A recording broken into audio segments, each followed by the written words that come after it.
Bismillahirrahmanirrahim. Assalamualaikum warahmatullahi wabarakatuh. Tabi pun salam sejahtera untuk kita semua. Salam Om Swastiastu, Namo Buddhaya, salam kebajikan. Halo semuanya, warga belajar PKBM Cendekia. Perkenalkan, saya tutor sosiologi dari PKBM Cendekia, Anggun Ria Utami, SPDI.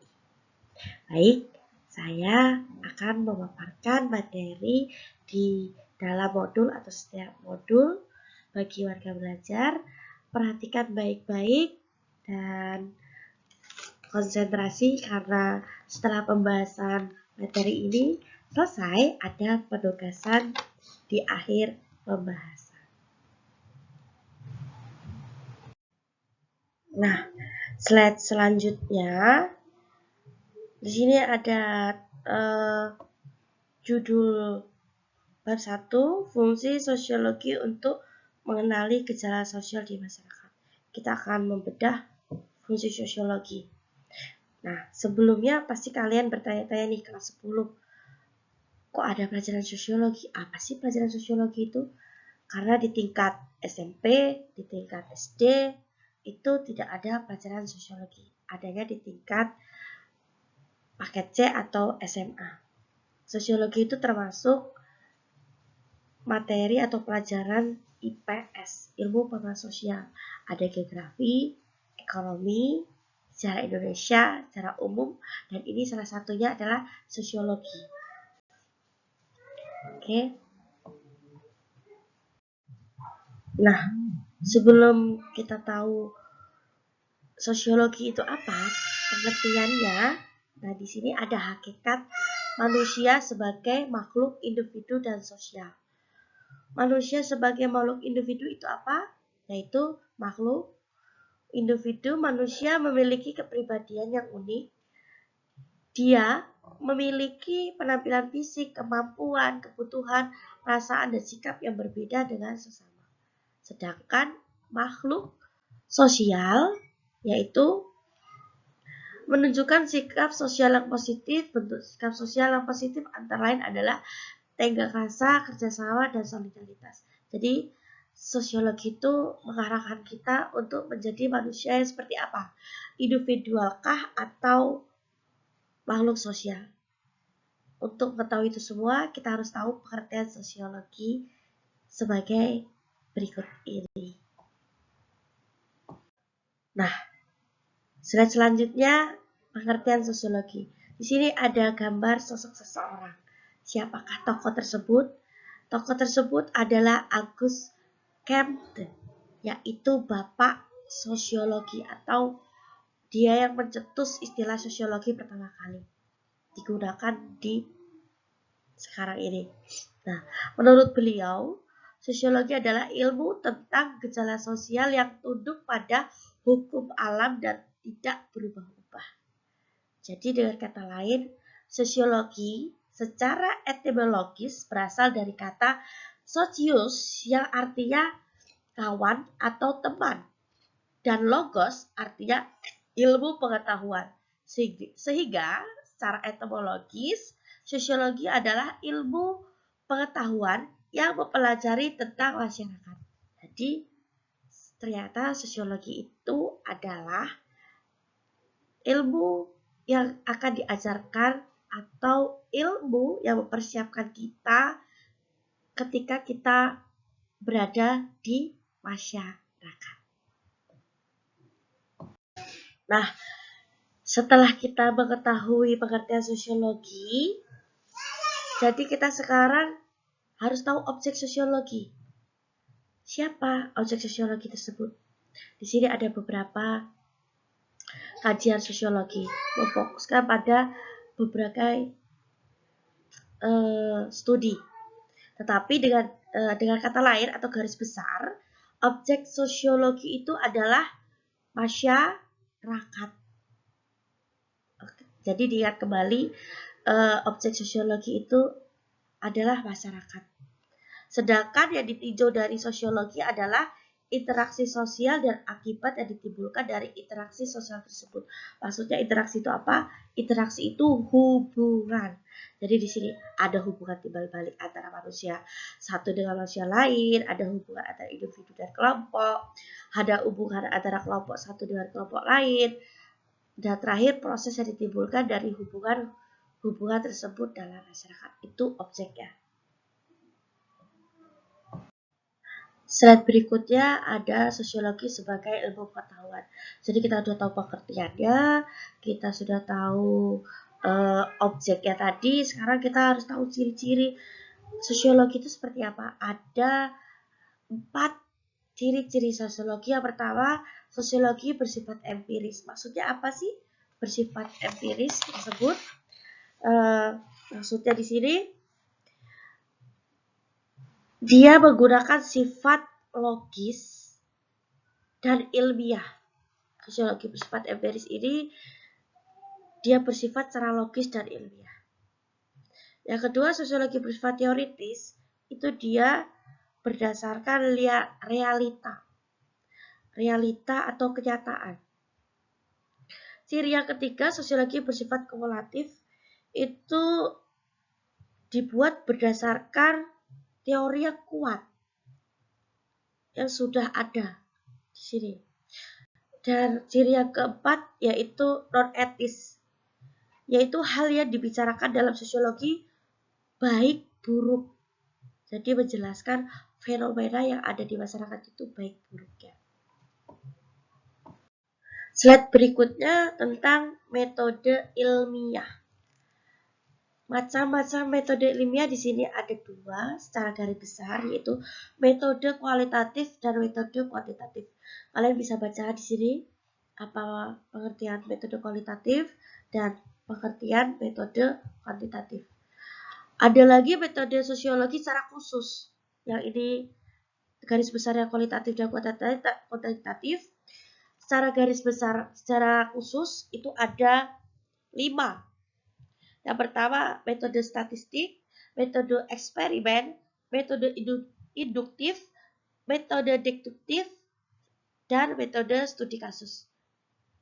Nah, selain 2 ini ada 5 metode khusus. Bisa kalian pelajari di modul kesetaraan, yaitu modul 1.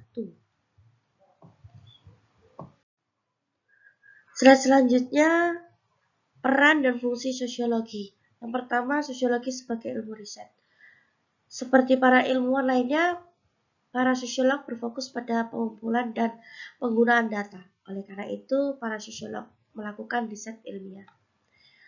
Itu peran yang pertama. Peran yang kedua yaitu slide berikutnya, sosiologi sebagai konsultan kebijakan. Prediksi sosiolog dapat membantu memperkirakan pengaruh kebijakan sosial yang mungkin terjadi. Setiap kebijakan adalah suatu prediksi. Artinya kebijakan diambil dengan harapan menghasilkan pengaruh atau dampak yang diinginkan. Yang ketiga, sosiologi sebagai praktisi. Beberapa sosiolog terlibat dalam perencanaan dan melaksanakan kegiatan masyarakat. Mereka memberi saran-saran baik dalam penyelesaian berbagai masalah, hubungan antar karyawan, masalah moral, maupun hubungan antar kelompok dalam organisasi. Masalah yang keempat, sosiologi sebagai guru atau pendidik. Mengajar merupakan salah satu kegiatan yang dapat digeluti oleh seorang sosiolog. Sebagai seorang pendidik, sosiolog berperan dalam mengerjakan dan mengembangkan sosiolog sebagai ilmu di berbagai bidang. Jadi tujuannya di sini perannya adalah salah satunya kita mengajarkan kalian itu harus siap kondisi apapun di suatu masyarakat. Setelah peran di sini ada masalah sosial. Masalah pertama adalah kemiskinan. Kenapa realita sosial sebagai objek kajian itu permasalahan yang pertama selalu kemiskinan? Karena suatu permasalahan yang sangat mendasar di suatu masyarakat. Adanya kesulitan pada aspek pekerjaan, pendidikan, kemiskinan itu adalah masalah nomor 1.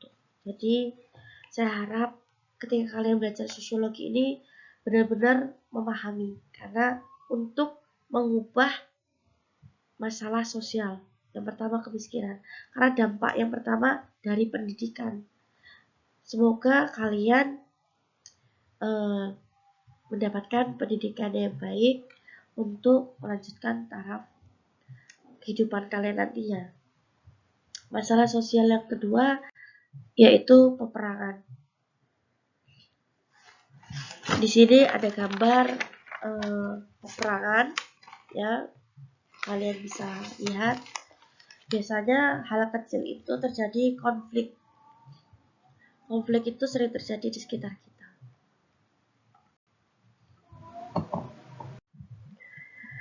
Slide yang ke-15, tadi kita membahas tentang masalah, sekarang kehidupan sosial sebagai objektivitas.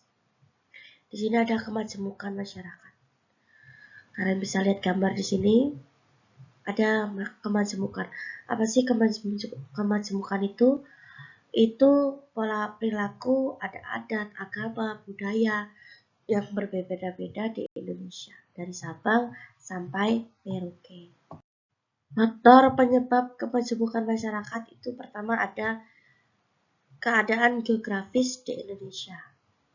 Yang kedua, pengaruh kebudayaan asing.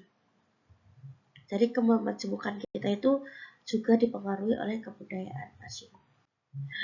Nah, ada masalah sosial, ada gejala sosial. Apa itu gejala sosial? Peristiwa-peristiwa yang terjadi di antara dan oleh manusia, baik secara individu maupun kelompok. Gejala sosial terjadi baik di perkotaan maupun pedesaan. Jadi gejala sosial itu tidak hanya di desa saja, tapi di kota pun bisa terjadi gejala sosial. Karakteristik gejala sosial. Jadi gejala sosial itu ada macam-macam karakternya. Ada 1, 2, 3, 4, 5, 6, 7, 8. Jadi ada 8 gejala atau karakteristiknya. Bisa dibaca di sini. Nah, slide yang terakhir yaitu bentuk dan jenis gejala sosial. Di sini ada gejala sosial religius, gejala sosial ekonomi, politik, dan hukum. Gejala sosial religius ini apa? Tentang agama. Jadi membicarakan tentang gejala sosial yang berkaitan tentang agama. Di sini ada gejala sosial ekonomi. Di sini mempelajari atau membahas tentang pertukaran mata uang, tentang mendapatkan uang di dalam gejala sosial ekonomi. Yang ketiga ada gejala politik. Kita diajarkan di sini pengaruh politik atau suatu kekuasaan di dalam masyarakat itu seperti apa. Ada gejala sosial hukum. Di sini adanya norma atau peraturan yang ada di dalam masyarakat. Nah, pembahasan kita sudah selesai. Semoga bisa dipahami. Jika kurang paham, bisa ditanyakan langsung ke WA saya atau buka modul kesetaraan. Selanjutnya di sini ada penugasan. Buatlah catatan tentang kondisi sosial, ekonomi, dan budaya di masyarakat sekitar Anda. Jadi kita tugasnya adalah kalian membuat catatan bagaimana kondisi di sekitar kalian. Sosial yang seperti apa, ekonomi seperti apa, dan budaya seperti apa. Terima kasih. Saya Eri, wassalamualaikum warahmatullahi wabarakatuh.